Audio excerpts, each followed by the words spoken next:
Hello students, science campus online classes में आपका स्वागत है। स्टूडेंट्स, कक्षा 10 की विज्ञान का लेसन नंबर 4 पढ़ रहे थे अपन, प्रतिरक्षा एवं रक्त समूह। पिछले वीडियो में हमने आपको बता दिया था इसमें ABO समूहीकरण के बारे में, उसके अलावा RS समूहीकरण के बारे में, और जो रक्त लेने और रक्त देने की क्रिया होती है उसमें कौन सा ब्लड ग्रुप वाला व्यक्ति किससे रक्त ले सकता है और किसको रक्त दे सकता है, इसके बारे में हमने बताया था। जो रक्तदान की क्रिया है जिसमें हमने बताया था कौन सा ब्लड ग्रुप किसको रक्त दे सकता है और किससे रक्त ले सकता है, इसमें हमको जिस बेसिक चीज पे ध्यान देना है वो हमने बताया था आपको कि लेने वाला मतलब ग्राही जो व्यक्ति है उसके रक्त में कोई भी नया प्रतिजन नहीं जाना चाहिए। ये आपको याद रखना है। यदि ये बात आपने दिमाग में बैठा ली तो आपसे कभी भी इस मामले में गलती नहीं होगी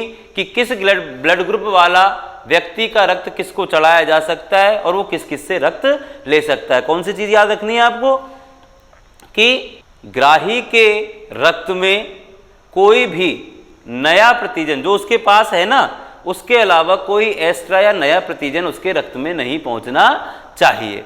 यदि आपसे ये पूछ ले, यदि ऐसा हो जाए मतलब अलग ब्लड ग्रुप वाला रक्त ग्राही को चढ़ा दिया जाए तो क्या होगा?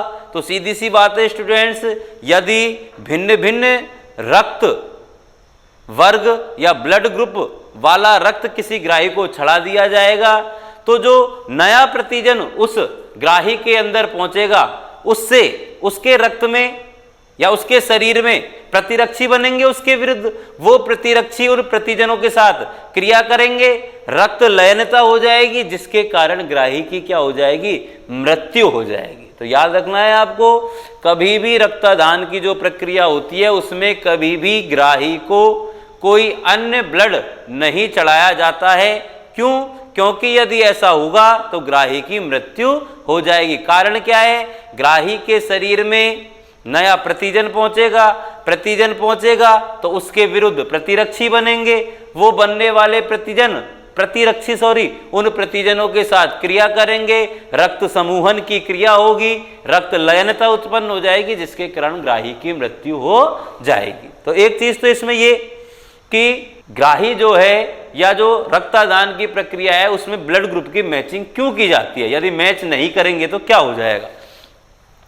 और दूसरा है इसमें स्टूडेंट्स कि हमने उसमें एक चीज पढ़ी थी RH समूहीकरण, जिसमें हमने बताया था कि जैसे प्रतिजन A और B होते हैं RBC की सतह पर, वैसे ही एक और प्रतिजन पाया जाता है रीसस मकाका रीसस नामक बंदर की प्रजाति में इस प्रतिजन की खोज हुई थी, इसलिए इसका नाम RH फैक्टर या RH कारक रख दिया गया था। जिसमें ये उपस्थित होता है रक्त RH पॉजिटिव कहलाता है और यदि यह अनुपस्थित है तो रक्त क्या कहलाता है? RH negative. तो जो रक्तदान की क्रिया होती है उस रक्तदान की क्रिया में ब्लड ग्रुप का तो मिलान किया ही जाता है, साथ में RH कारक ग्राही और दाता उनके RH कारक का भी मिलान किया जाता है। बात आ रही है भाई समझ में कि ब्लड ग्रुप तो मिलान करेंगे, साथ में किसका भी मिलान करेंगे? दाता और ग्राही के RH फैक्टर का। अब प्रश्न अपना क्या बनता है कि यदि RH नेगेटिव जो व्यक्ति है उसके शरीर में RH पॉजिटिव व्यक्ति का रुधिर चढ़ा दिया जाए, जैसे ये कोई व्यक्ति है A जो कि RH नेगेटिव है और इसके अंदर व्यक्ति B दाता का रक्त चढ़ा दिया जाए जो क्या है? RH पॉजिटिव, तो क्या होगा भाई? ये प्रश्न आ जाए तो देखिए RH एक प्रतिजन है, ये जो व्यक्ति है RH नेगेटिव वाला इसके शरीर में RH पॉजिटिव व्यक्ति वाले का रुधिर चढ़ा रहे हैं, तो यहां यदि नेगेटिव क्यों कह रहे हैं? क्योंकि इसके अंदर RH प्रतिजन नहीं है ना भाई, RH प्रतिजन, तभी तो नेगेटिव है। अब RH पॉजिटिव व्यक्ति का रुधिर इसके अंदर चढ़ा रहे हैं तो बताओ ये जो RH है प्रतिजन ये इसके रक्त के साथ इसके अंदर चला जाएगा कि नहीं चला जाएगा? चला जाएगा ना। ये RH धारी जो लाल रक्त कणिकाएं हैं वो A के अंदर आ गई भाई, इसके अंदर, ठीक है। तो इसके शरीर के लिए तो एक नया प्रतिजन है। जैसे इस शरीर में ये RH प्रतिजन प्रवेश करेगा इस ग्राही में, ये ग्राही लिख दिया भाई अपन ने, इसके शरीर में जैसे ये RH प्रतिजन प्रवेश करेगा तो निश्चित तौर पर इन RH प्रतिजन के विरुद्ध इसके शरीर में क्या बनेंगे भाई? प्रतिरक्षी बनेंगे। सिंपल सी चीज है, प्रतिजन इसके शरीर में कोई प्रवेश करेगा तो क्या बनेंगे? प्रतिरक्षी। ये जो प्रतिरक्षी बने हैं, हमने पढ़ चुके हैं प्रतिजन और प्रतिरक्षी क्रिया में कि ये प्रतिरक्षी इस RH धारी जो प्रतिजन या लाल रक्त कोशिकाएं इनसे क्या करेंगी? क्रिया, और क्रिया करेंगी तो इन्हें क्या कर देंगी? नष्ट। ठीक है भाई। जब ये RH धारी लाल रक्त कोशिकाओं को ये बनने वाले प्रतिरक्षी नष्ट करेंगे तो जो ये ग्राही है इसके शरीर में बिलीरुबिन नामक हानिकारक पदार्थ की मात्रा बढ़ने लगेगी। किसकी मात्रा बढ़ने लगेगी भाई? बिलीरुबिन नामक हानिकारक पदार्थ की मात्रा। और इस बिलीरुबिन नामक हानिकारक पदार्थ की मात्रा बढ़ने से क्या होगा? जो ये ग्राही हैं इसके विभिन्न ऑर्गन, आंतरिक ऑर्गन या अंग जैसे यकृत है, प्लीहा है, इनको क्या पहुंचेगी भाई? हानि पहुंचेगी। हानि क्यों पहुंचेगी? क्योंकि बिलीरुबिन की मात्रा बढ़ रही है। और ये जो अंग होते हैं, किडनी वगैरह, यकृत वगैरह, ये हानिकारक जो पदार्थ होते हैं, उत्सर्जित जो पदार्थ होते हैं, उन्हें शरीर से बाहर निकालने का या फिर जो अपनी किडनी होती है, गुर्दे जो होते हैं, वृक्क जो होते हैं, उन तक पहुंचाने का कार्य करते हैं। तो क्या होगा फिर? ये जब इसकी मात्रा बढ़ेगी तो इनको हानि पहुंचेगी, और इसके साथ साथ ही जब इनको हानि पहुंचेगी तो जो अपना वृक्क है, किडनी है, वो कैसे हो जाएंगे भाई? निष्क्रिय हो जाएंगे। और इनके हानि पहुंचने से और इसके निष्क्रिय होने से जो ग्राही है उसकी क्या हो जाएगी भाई? मृत्यु हो जाएगी। क्या हो जाएगी? मृत्यु। ठीक है ना। तो प्रश्न अपना क्या है कि जब रक्तदान की क्रिया होती है तो उस समय रक्त वर्गों का मिलान भी किया जाता है। क्यों किया जाता है? क्योंकि यदि रक्त वर्गों का मिलान नहीं होगा या ग्राही को कोई अन्य ब्लड ग्रुप चढ़ा दिया, अन्य ब्लड ग्रुप वाला रक्त चढ़ा दिया जाएगा तो उसके शरीर में जो अन्य ब्लड ग्रुप के प्रतिजन जाएंगे, उन प्रतिजन के कारण प्रतिरक्षी बनेंगे। प्रतिजन प्रतिरक्षी क्रिया होगी जिसके कारण रुधिर नयनता उत्पन्न हो जाएगी और ग्राही। और ऐसे ही RH कारक का भी मिलान किया जाता है। यदि प्रश्न है अपना RH व्यक्ति के शरीर में, RH नेगेटिव व्यक्ति के शरीर में RH पॉजिटिव व्यक्ति का रुधिर चढ़ा दिया जाए तो क्या होगा? तो इसमें भी ग्राही की या RH नेगेटिव जो व्यक्ति है उसकी क्या हो जाएगी? मृत्यु। कारण क्या है कि जब RH पॉजिटिव व्यक्ति का रुधिर इसके अंदर जाएगा, मतलब RH प्रतिजन इसके अंदर जाएगा। जब RH प्रतिजन इसके अंदर जाएगा तो इस प्रतिजन के विरुद्ध इसके शरीर में क्या बनेंगे भाई? प्रतिरक्षी बनेंगे। ये बनने वाले प्रतिरक्षी इन RH धारी जो लाल रक्त कणिकाएं हैं उन्हें रुधिर समूहन विधि द्वारा क्या कर देंगी? नष्ट कर देंगी, जिससे इनके शरीर में कौन से हानिकारक पदार्थ की? बिलीरुबिन नामक हानिकारक पदार्थ की मात्रा बढ़ जाएगी। इस पदार्थ की मात्रा जब बढ़ जाएगी तो इस ग्राही के विभिन्न अंग जैसे यकृत, प्लीहा है, इनको क्या पहुंचेगी? हानि। और इसके वृक्क क्या हो जाएंगे भाई? किडनी निष्क्रिय हो जाएंगी, जिससे इसकी मृत्यु हो जाएगी। ठीक है ना।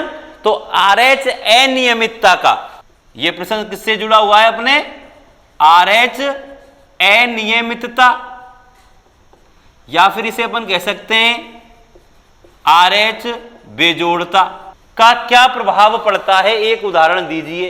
तो ये उदाहरण हो जाएगा कि यदि RH नेगेटिव व्यक्ति के शरीर में RH पॉजिटिव व्यक्ति का रुधिर चढ़ा दिया जाए तो नेगेटिव वाले की मृत्यु हो जाएगी। यह किसका उदाहरण? अपने RH अनियमितता या RH बेजोड़ता का। ठीक है भाई, कोई दिक्कत नहीं इसमें।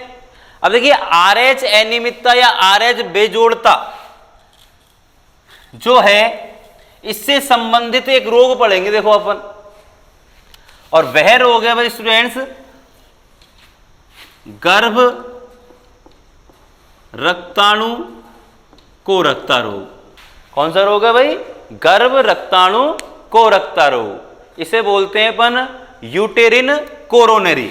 सबसे पहली चीज, गर्भ रक्ताणु कोरकता रोग किससे संबंधित है? ये रोग क्यों होता है? तो ये रोग होता है अभी अपन ने बताया था RH अनियमितता या RH बेजोड़ता के कारण। ठीक है भाई, गर्भ रक्ताणु कोरकता या यूटेरिन कोरोनरी जो डिजीज है या रोग है, ये किससे संबंधित है, इसका कारण क्या है? तो इसका कारण है RH बेजोड़ता या RH अनियमितता। होता क्या है रोग? ये देखिए, गर्भ रक्ताणु कोरकता मतलब गर्भ से संबंधित रोग है। ठीक है, होता क्या है ये रोग, इसके बारे में अपन जानेंगे। देखो, एक गर्भवती स्त्री है भाई, जो कि है RH नेगेटिव।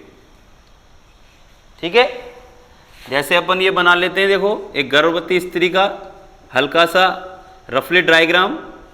ये कोई गर्भवती स्त्री है भाई, ये इसकी है। हम कह रहे हैं कि ये स्त्री है RH नेगेटिव, परंतु इसके अंदर जो ये गर्भ है ये है भाई RH पॉजिटिव। ठीक है, अब प्रसव का समय आया। प्रसव के समय अपन जानते हैं कि प्रसव के समय ब्लड निकलता है, मतलब जो ये गर्भवती स्त्री है, माता मतलब, और इसके गर्भ में जो ये शिशु है, प्रसव के दौरान दोनों का रक्त मिल जाता है। अब दोनों का रक्त मिलेगा तो क्या होगा भाई, कि जो ये RH पॉजिटिव गर्भ या शिशु है, इसके जो ये RH धारी लाल रुधिर कणिकाएं हैं, जब प्रसव के समय इन दोनों का रक्त मिलेगा तो ये RH धारी जो लाल रुधिर कणिकाएं वो किसके रक्त में आ जाएंगी भाई? माता के रक्त। देखो एक चीज समझो, ये RH प्रतिजन है या RH धारी लाल रुधिर कणिकाएं माता के रक्त में मिल गई, तो जो माता है उसके शरीर में इस RH प्रतिजन के प्रति विरुद्ध किसका निर्माण होगा भाई? प्रतिरक्षी। और प्रतिरक्षी भी कौन सी बनेंगी भाई? IgG प्रतिरक्षियों का निर्माण होगा। ठीक है, अब होगा क्या, इसके अंदर IgG प्रतिरक्षी बन गई प्रसव के दौरान। तो इस स्थिति में जो ये प्रथम गर्भ है, इसे अपन कह सकते हैं प्रथम गर्भावस्था। तो प्रथम जो गर्भ है या प्रथम जो प्रसव है वो तो बिना हानि के, या प्रथम जो शिशु है वो तो बिना हानि के, बिना किसी नुकसान के जन्म ले लेता है। ठीक है, अब ये अपन इसकी मिडिल की अवस्था बना लेते हैं, मतलब प्रथम गर्भावस्था और द्वितीय गर्भावस्था के बीच की, ये दोनों गर्भावस्थाओं के मध्य की अवस्था। अब इस अवस्था में हम क्या कह रहे हैं कि जो माता है उसके शरीर में IgG प्रतिरक्षी बन गए, ये IgG प्रतिरक्षी है मान लेते। ठीक है, अब द्वितीय गर्भावस्था में भी क्या होता है, जो ये RH नेगेटिव माता है, इसके गर्भ में जो शिशु है वो RH पॉजिटिव ही यदि हो, नेगेटिव हो जब तक तो कोई दिक्कत ही नहीं है। लेकिन मान लो द्वितीय गर्भावस्था में भी जो गर्भस्थ शिशु है ये RH पॉजिटिव ही है भाई, तो अब क्या होगा, यहां हमने बताई थी ये है IgG प्रतिरक्षी जो माता के शरीर में उपस्थित हैं। ये प्रतिरक्षी क्या करेंगी, जो शिशु है उसके रक्त में जो RH धारी लाल रक्त कणिकाएं हैं उन्हें क्या कर देंगी? नष्ट। क्योंकि ये किसके विरुद्ध बनी थी भाई प्रतिरक्षी? RH प्रतिजन के विरुद्ध। शिशु कैसा है गर्भ में? RH पॉजिटिव, मतलब RH प्रतिजन युक्त। तो क्या होगा, माता के शरीर में जो ये RH या RH प्रतिजन के विरुद्ध जो ये प्रतिरक्षी बने IgG प्रतिरक्षी, ये गर्भस्थ शिशु की जो RH धारी लाल रुधिर कणिकाएं हैं उन्हें क्या कर देंगी? नष्ट कर देंगी। जिससे क्या होगा, परिणाम स्वरूप जो ये गर्भ में शिशु है, द्वितीय जो गर्भ है, इसकी गर्भ में ही क्या हो जाएगी, या तो मृत्यु हो जाएगी, और मृत्यु भी नहीं होगी, प्रसव भी होगा, बच्चा जन्म भी लेगा, तो या तो वो अत्यंत कमजोर होगा या फिर हेपेटाइटिस जो रोग है उससे क्या होगा भाई? ग्रसित होगा। इस रोग को ही क्या कहा जाता है? गर्भ रक्ताणु कोरकता या यूटेरिन कोरोनरी कहा जाता है। ठीक है ना, जो किसके कारण होता है स्टूडेंट्स? जो होता है RH बेजोड़ता या RH अनियमितता के कारण। ठीक है, कैसे होता है ये रोग, क्या है ये रोग से संबंधित चीज पूछ ले तो ये रोग संबंधित है, एक गर्भवती स्त्री है जो है RH नेगेटिव, उसके गर्भ में जो शिशु है वो है RH पॉजिटिव। प्रथम प्रसव के दौरान कोई भी हानि, कोई भी विकार, कोई भी अनियमितता उत्पन्न नहीं होती है, परंतु प्रसव के दौरान ही शिशु और माता इनका रक्त आपस में मिल जाता है, जिससे माता के रक्त में इन RH प्रतिजन के विरुद्ध IgG का निर्माण हो जाता है। ये जो आईजीजी प्रतिरक्षी होती है प्रथम प्रसव में तो कोई दिक्कत आती नहीं है, लेकिन यदि द्वितीय गर्भकाल में भी शिशु आरएच पॉजिटिव होता है तो माता के गर्भ में जो ये आईजीजी प्रतिरक्षी बनी है आरएच प्रतिजनों के विरुद्ध, ये क्या करेंगी, जो गर्भस्थ शिशु है उसकी आरएच धारी लाल रुधिर कणिकाओं को क्या कर देंगी, नष्ट, जिसके कारण शिशु की गर्भ में या तो क्या हो जाएगी, मृत्यु हो जाएगी, अन्यथा शिशु यदि जन्म लेगा तो वो अत्यंत कमजोर होगा या हेपेटाइटिस से क्या होगा भाई, ग्रसित होगा। इसे ही गर्भ रक्ताणु कोरकता या यूटेरिन कोरोनरी रोग डिजीज कहा जाता है। अब प्रश्न आता है स्टूडेंट्स कि जो गर्भ रक्ताणु कोरकता रोग है इससे बचाव क्या है, कैसे बचा जा सकता है इस रोग से। तो यदि प्रथम प्रसव के, ये प्रथम प्रसव हुआ था भाई, इसके 24 घंटे के भीतर जो ये माता है इसे आईजीजी प्रतिरक्षियों का टीका लगा दिया जाए। आईजीजी प्रतिरक्षियों का क्या लगा दिया जाए भाई, टीका। तो ये आईजीजी प्रतिरक्षी, जिसे एक और नाम याद है, इस प्रतिरक्षी को रोहगम प्रतिरक्षी भी कहा जाता है भाई, रोहगम। यदि इस प्रतिरक्षी का क्या लगा दिया जाए, 24 घंटे के भीतर, प्रथम प्रसव के 24 घंटे के भीतर माता को इसका टीका लगा दिया जाए, तो ये जो प्रतिरक्षी होती हैं वो माता के शरीर में इन प्रतिरक्षियों के निर्माण को क्या करती हैं भाई, रोकती हैं। मतलब माता के शरीर में इन प्रतिरक्षियों का निर्माण नहीं होने देती है। ठीक है। और दूसरा तरीका यह है कि जो शिशु होता है उसका संपूर्ण रक्त ही क्या कर दिया जाता है भाई, बदल दिया जाता है, ट्रांसफर कर दिया जाता है। तो ये दो तरीके हैं इस रोग से बचाव के। 24 घंटे के भीतर माता को आईजीजी प्रतिरक्षी या रोगम प्रतिरक्षी का क्या लगा दिया जाता है, टीका। यह जो रोगम प्रतिरक्षी है, आईजीजी प्रतिरक्षी है, क्या करती है कि जो माता के शरीर में प्रसव के दौरान ये आरएच लाल रुधिर कणिकाएं आई हैं, आरएच धारी, इन लाल रुधिर कणिकाओं को क्या कर देगी, नष्ट, जिसके कारण इन आरएच प्रतिरक्षियों का निर्माण नहीं होता है। निर्माण ही नहीं होगा तो ये स्थिति नहीं आएगी। या फिर जो शिशु है उसका संपूर्ण रक्त क्या कर दिया जाता है भाई, बदल दिया जाता है। तो ये अपने दो उदाहरण हुए, आरएच बेजोड़ता या आरएच अनियमितता के कारण। सीधे तौर पर पूछेगा आरएच नेगेटिव व्यक्ति के शरीर में आरएच पॉजिटिव व्यक्ति का रक्त चढ़ा दिया जाए तो क्या होगा, या फिर गर्भ रक्ताणु कोरकता रोग का कारण क्या है, तो इसका कारण है आरएच बेजोड़ता। इससे बचाव का उपाय, 24 घंटे के भीतर माता को आईजीजी प्रतिरक्षी या रोगम प्रतिरक्षी का टीका लगाया जाता है, और दूसरा शिशु का संपूर्ण रक्त बदल दिया जाता है। तो यहां भाई अपना एबीओ समूहीकरण और आरएच समूहीकरण से संबंधित जो भी प्रश्न थे वो हो गए थे। अब अपन एक सारणी के द्वारा रक्त वर्गों के सभी प्रकार, रक्त वर्गों के प्रकार, उनमें उपस्थित प्रतिजन, उनमें उपस्थित प्रतिरक्षी, आरएच मतलब कारण उपस्थित है या नहीं, इन सभी के बारे में चर्चा करेंगे। तो सारणी से देखेंगे स्टूडेंट्स अपन इस चीज को। तो सबसे पहले ले लेते हैं अपन रक्त वर्ग, देखो सारणी में जिसमें ले लेते हैं, उसके बाद अपन इसमें पता लगाएंगे एबीओ समूहीकरण का कि कौन सा प्रतिजन इसके अंदर उपस्थित है। उसके बाद पता लगाएंगे आरएच समूहीकरण का कि आरएच कारक उपस्थित है या नहीं। एबीओ समूहीकरण में अपन दो चीज देखेंगे, एक तो कौन से ब्लड ग्रुप के अंदर कौन सा प्रतिजन उपस्थित होता है, और दूसरी उस प्रतिजन का जीन प्रारूप क्या होता है। ठीक है भाई। और एक इसके अंदर देखेंगे भाई अपन कि कौन से प्रतिजन के लिए कौन सा प्रतिरक्षी उसके शरीर में पाया जाता है। तो सबसे पहले इसमें अपन रक्त वर्गों के प्रकार पढ़ेंगे भाई। रक्त वर्ग अपन ने बताए थे ए और बी के आधार पर 4 प्रकार के होते हैं।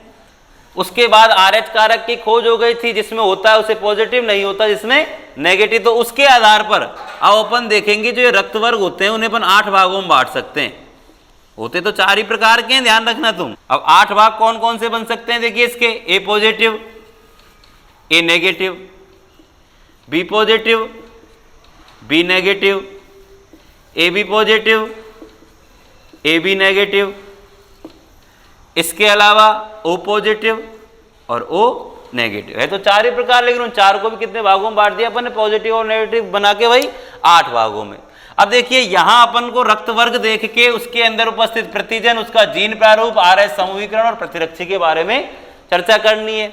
अब यहां देखिए ए पॉजिटिव रक्त वर्ग ए है, इसका मतलब इसके अंदर प्रतिजन भी कौन सा है, ठीक है। अब ए प्रतिजन का जीन प्रारूप हमने बताए थे रुधिर वर्ग से संबंधित जीन प्रारूप 6 प्रकार के होते हैं, जिनमें से प्रतिजन ए का निर्माण करने वाला है आई ए। तो इसका जीन प्रारूप क्या बनेगा, 2 प्रकार के हो सकते हैं इसके जीन प्रारूप, एक तो समयुग्मजी या डबल आई ए, समयुग्मजी आई ए या आई ए स्मॉल आई, ठीक है।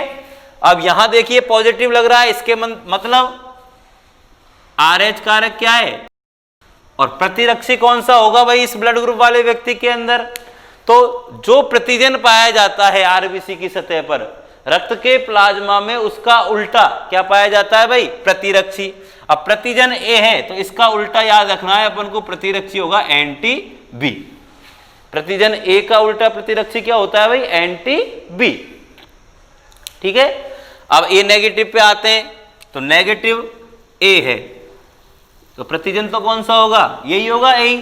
जीन प्रारूप की बात करेंगे तो प्रतिजन जब ए है तो जीन प्रारूप या तो समयुग्मजी आई ए होगा या आई ए स्मॉल आई। नेगेटिव है इसका मतलब आर एच क्या है इसमें, अनुपस्थित, और प्रतिजन ए है तो उसका एंटी या प्रतिरक्षी क्या होता है, एंटी, ठीक है भाई।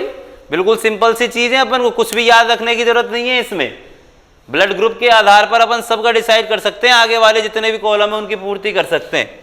यहां ब्लड ग्रुप बी पॉजिटिव है तो बी पॉजिटिव है तो बताओ प्रतिजन कौन सा होगा, बी। प्रतिजन बी है तो इसका जीन प्रारूप क्या होगा, यहां अपन पढ़ चुके हैं। बी प्रतिजन का निर्माण कौन सा विकल्प करता है, आई बी। तो इसका जीन प्रारूप क्या बनेगा, समयुग्मजी आई बी या आई बी स्मॉल आई। पॉजिटिव है इसका मतलब आर एच कारक उपस्थित है, पॉजिटिव है इसका मतलब आर एच कारक उपस्थित है, और प्रतिजन ए है तो ए का विपरीत प्रतिरक्षी होता है एंटी ए। बी है तो उसका प्रतिरक्षी कौन सा हो जाएगा, एंटी ए। चौथे की बात करें, बी नेगेटिव है तो प्रतिजन बी नेगेटिव है तो प्रतिजन तो क्या होगा, बी। प्रतिजन बी है तो जीन प्रारूप यही होंगे ऊपर वाले, समयुग्मजी आई बी या फिर आई बी स्मॉल आई। नेगेटिव है इसका मतलब आर एच अनुपस्थित, और बी प्रतिजन है तो प्रतिरक्षी एंटी ए, ठीक है भाई। आगे देखो A B positive, blood group A B positive है, इसका मतलब प्रतिजन ए व बी। ए और बी प्रतिजन है तो इसका जीन प्रारूप क्या होगा, आई ए आई बी, ओके। पॉजिटिव है तो आर एच उपस्थित। अब इसमें प्रतिजन ए भी है और प्रतिजन बी भी है, इसका मतलब इसमें कोई भी प्रतिरक्षी नहीं होगा, मतलब एंटी ए व एंटी बी दोनों ही क्या होते हैं भाई, अनुपस्थित। दोनों प्रकार के प्रतिजन है, ए था तो उल्टा बी हो गया, बी था तो उल्टा ए हो गया। जब दोनों ही है इसका मतलब कोई भी प्रतिरक्षी उपस्थित नहीं होता। अब नेगेटिव पे आओ तो प्रतिजन कौन से हैं, ए और बी दोनों। जीन प्रारूप क्या बनेगा, आई ए आई बी। नेगेटिव है इसका मतलब आर एच अनुपस्थित, और प्रतिरक्षी में हो जाएंगे भाई दोनों अनुपस्थित। अब इस पे आओ भाई ओ वाले पे, ओ पॉजिटिव है तो ओ को शून्य से याद रखना है, हमें शून्य से याद रखना है, मतलब ए व बी दोनों नहीं पाए जाते, दोनों में से कोई भी नहीं पाया जाता। जीन प्रारूप तो यहां अपन ने बताया था जब जीन विकल्पी पढ़े थे रुधिर वर्ग के, उसमें बताया था जो ये ओ ब्लड ग्रुप है ये किसका परिणाम है, समयुग्मजी स्मॉल आई का। तो ये इसका क्या हो जाएगा भाई, जीन प्रारूप। पॉजिटिव है इसका मतलब आर एच उपस्थित, और दोनों ही प्रतिजन नहीं है, इसका मतलब एंटी ए व एंटी बी दोनों प्रतिरक्षी उपस्थित। कोई भी प्रतिजन नहीं होता है इसके अंदर, इसलिए इसके अंदर दोनों प्रतिरक्षी पाए जाते हैं। और नेगेटिव की बात करते हैं, शून्य से ही याद रखना है, ए व बी दोनों प्रतिजन नहीं है। इसमें किसका परिणाम है? समयुग्मजी स्मॉल आई का। अप्रभावी विकल्प ही तो है आई, माइनस है, नेगेटिव है, मतलब आर एच अनुपस्थित, और दोनों प्रकार के प्रतिरक्षी इसके अंदर पाए जाते हैं। तो यहां हो गया भाई तुम्हारे एबीओ समूहीकरण और आरएस समूहीकरण, मतलब ब्लड ग्रुप से संबंधित जो भी प्रश्न बनते हैं। अब इसमें से ये पूछ सकता है रक्त वर्ग ए के अंदर कौन सा प्रतिरक्षी पाया जाता है? तो रक्त वर्ग ए है तो प्रतिजन ए हुआ, और प्रतिजन ए है तो उसका उल्टा मतलब एंटी बी प्रकार का प्रतिरक्षी पाया जाता है। कुछ भी पूछ ले, यहां अपने सारी चीज आ गई। कौन से रक्त वर्ग में कौन सा प्रतिजन है, उस प्रतिजन का जीन प्रारूप क्या है, आरएच उपस्थित है या अनुपस्थित, इसका पता कैसे लगेगा? तो यदि ब्लड ग्रुप पर पॉजिटिव है तो उपस्थित और नेगेटिव है तो अनुपस्थित, और कौन से प्रतिजन के लिए उसके प्लाज्मा में कौन सा प्रतिरक्षी पाया जाता है। तो यहां स्टूडेंट्स अपनी बात हुई एबीओ समूहीकरण, आरएस समूहीकरण, आरएच अनियमितता या आरएच बेजोड़ता के क्या प्रभाव हैं, गर्भ रक्ताणु कोरकता क्या है या इस रोग को समझाइए, और इनसे संबंधित जितने भी कारक हैं रक्त वर्ग से संबंधित उनका ये सारणीबद्ध परिचय।